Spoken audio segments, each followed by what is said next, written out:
I want to bring in Congressman Adam Smith, ranking member of the Armed Services Committee. He joins us from Jordan, in fact, after spending the week in the Middle East with stops in Israel, as well as at the Rafah crossing. Congressman, welcome. Let me ask you what you want Americans to know about what you have seen and heard at Rafah.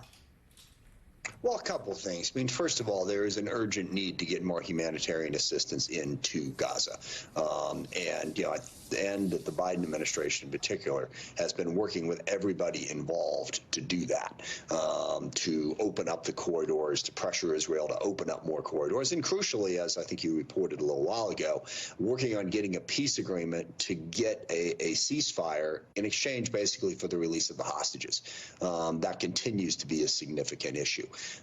So working very hard on the humanitarian corridor. And then long term, finding a solution that has a future for the Palestinian people. Look, we should not minimize, what Hamas did or the ongoing threat that Hamas poses to Israel, and frankly, that Hamas poses to the Palestinian people. I mean, they choose to embed themselves in hospitals and with the civilian population, to embed to embed their militants and weapons and all of that, placing the population at enormous risk.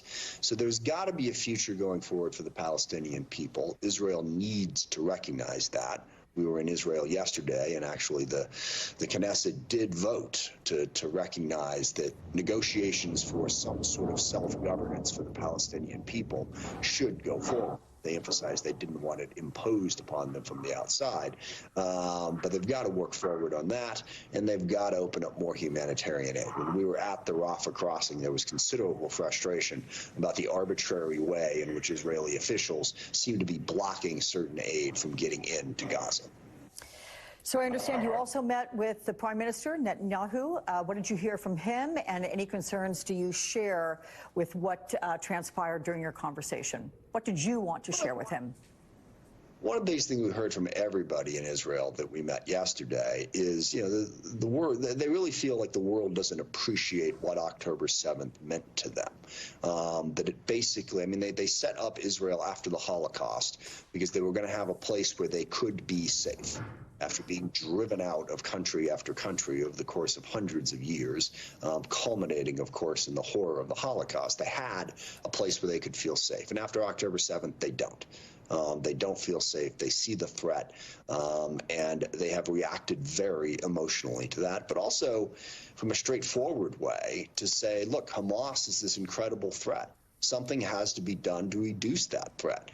And I think they react to that now. What we have seen in the last week is a softening of that position, both on the humanitarian aid, on the willingness to consider a humanitarian pause in the conflict if they can get the hostages back. But look, Israel's in a very, very emotional place right now in terms of how they feel threatened by Hamas, and they feel like the world doesn't care about that and has moved away from the struggle that they face. To what extent did Benjamin Netanyahu indicate to you, sir, that he has taken to heart what President Biden has conveyed to him, which is you must have an evacuation plan and get going on it for those million-plus Palestinians in Rafah before leading any sort of military charge there? Yeah, it's really hard to say. I mean, I can say he certainly said that there was going to be no campaign in Rafah before they gave the civilians a chance to get out. Okay, he said that. What his definition of that is versus what the international community would like to see, we'll have to find out, because the other piece of that, giving the civilians chance to get out of Rafah is fine, but they have to have somewhere to go. Right. And there has to be a humanitarian corridor set up with aid and support somewhere else in Gaza. And, let me just emphasize, the Biden administration, every single piece of it, certainly the ambassador, Jack Lew, Jake Sullivan, Secretary Blinken, the president himself, they have been pushing Israel to do more to allow for those humanitarian corridors and to open up aid into Gaza. They have been emphasizing that and pushing Israel to do more on that front.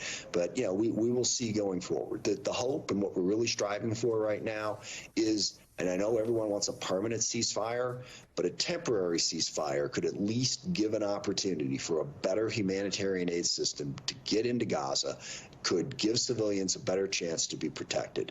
And I think, I know that's what the Biden administration is pushing for. But again, it does come back to, the hostages. That's all over Israel. The hostages pictures are everywhere, and it is an incredibly emotional thing for the Israeli people to get those hostages back. So I think those two things need to go together. Congressman Adam Smith from Jordan, thank you so much for your time from there, and safe travels home, sir. Appreciate that.